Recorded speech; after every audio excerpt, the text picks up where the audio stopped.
Cura-te a ti mesmo. Uma explicação sobre a causa real e a cura das doenças. Autor, Dr.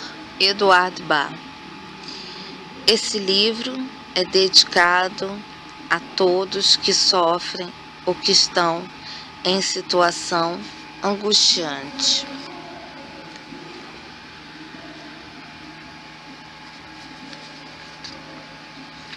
Capítulo 1. Não é o objetivo desse livro sugerir que a arte de curar é algo desnecessário. Longe de nós qualquer intento semelhante. No entanto, espera-se humildemente que ele seja um guia para todos que sofrem, para buscar dentro de si a verdadeira origem de seus males, de modo que possam ajudar na cura de si mesmos. Ademais, espera-se que ele possa incentivar os que tanto na profissão médica como nas comunidades religiosas têm a saúde na humanidade no coração, para que intensifique seus esforços na busca da redenção do sofrimento humano e assim antecipem o dia em que a vitória sobre a doença estará completa.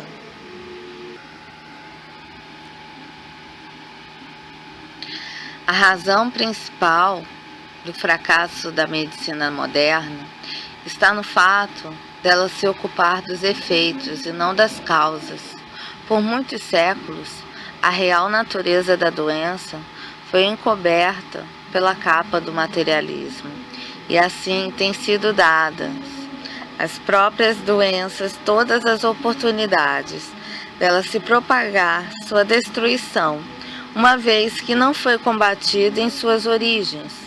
Essa situação é semelhante à do inimigo que construiu uma sólida fortaleza nas colinas, comandando de lá constantes operações de guerrilha no país vizinho, enquanto as pessoas, ignorando a praça forte, contentam-se em reparar as casas danificadas e enterrar seus mortos, consequências das ofensas dos saqueadores.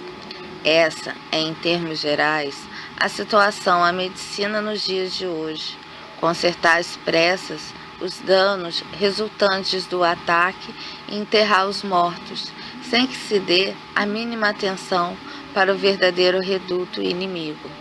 A doença nunca será curada nem erradicada pelos métodos materialistas dos tempos atuais, pelo simples fato de que em suas origens ela não é material. O que conhecemos como doença é o derradeiro efeito produzido no corpo, o produto final de forças profundas desde há muito tempo em atividades, e mesmo quando o tratamento material sozinho parece bem sucedido, ele não passa de um paliativo, a menos que a causa real tenha sido suprimida. A tendência atual da ciência médica por interpretar erroneamente a verdadeira natureza da doença e por fixar toda a atenção com a sua visão materialista no corpo físico tem aumentado sobremodo o poder da doença, e, em primeiro lugar, por desviar a atenção das pessoas da verdadeira origem da enfermidade e, portanto, da estratégia eficaz para combatê-la. Em segundo, por localizá-la no corpo, obscurecendo assim a verdadeira esperança de recuperação e criando um enorme complexo de doença e medo, complexo que nunca deveria ter existido.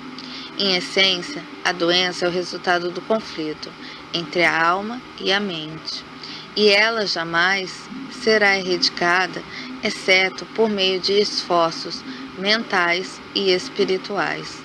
Tais esforços, se dirigidos com entendimento e propriedade, como veremos mais tarde, podem curar e prevenir a doença, removendo os fatores básicos que são suas causas primeiras.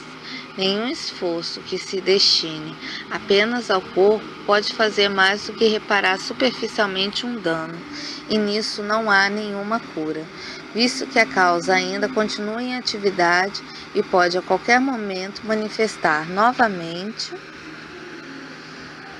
sua presença, assumindo outro aspecto.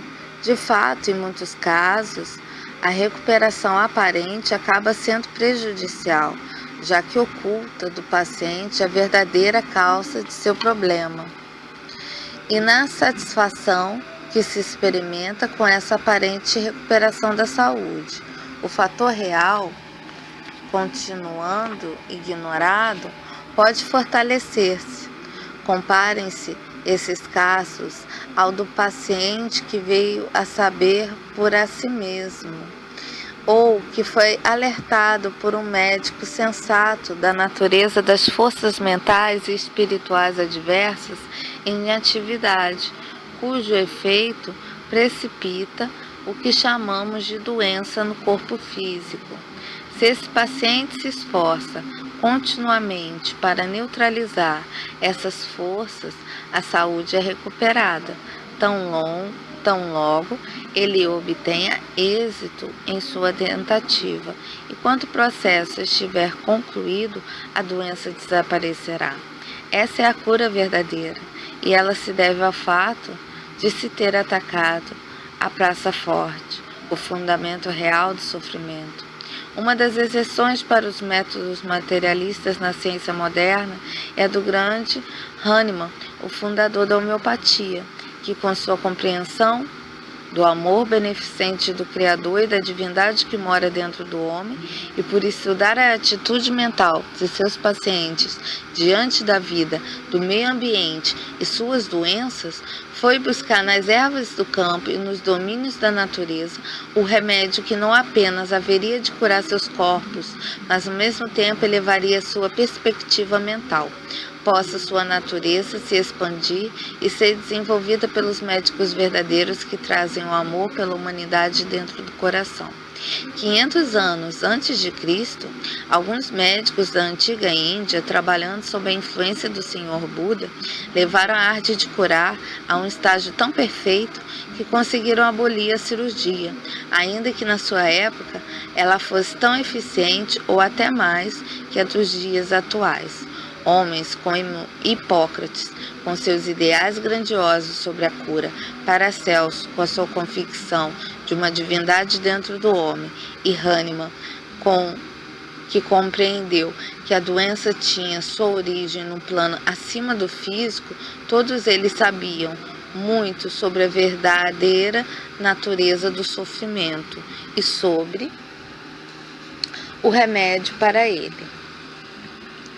Que desgraça incalculável teria sido evitada nos últimos 20 e 25 anos, séculos, se as lições da arte desses mestres fossem seguidas.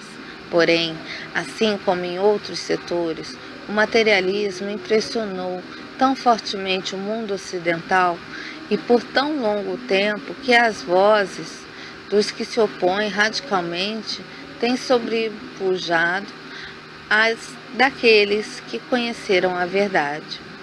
Diga-se brevemente que a doença, posto que pareça tão cruel e benéfica e existe para nosso próprio bem, se interpretada da maneira correta, guiar-nos-á em direção aos nossos defeitos principais. Se tratada com propriedade, será a causa da supressão desses defeitos e fará de nós pessoas melhores e mais evoluídas do que éramos antes. O sofrimento é um corretivo para se salientar uma lição que de outro modo não havíamos de aprender, e ele jamais poderia ser dispensado até que a lição seja totalmente assimilada. Seja também do conhecimento de todos aqueles que compreenderam e estão aptos a perceber o significado de certos sintomas premonitórios possam evitar a doença antes que comece a frustrá-la em seus primeiros estágios, se o corretivo adequado dos esforços mentais e espirituais for levado a cabo. Seja qual for o caso, por mais grave que possa ser, não deve haver desespero, já que o indivíduo ainda desfruta da vida física que lhe foi doada, e isso indica que a alma que o governa não está sem esperança.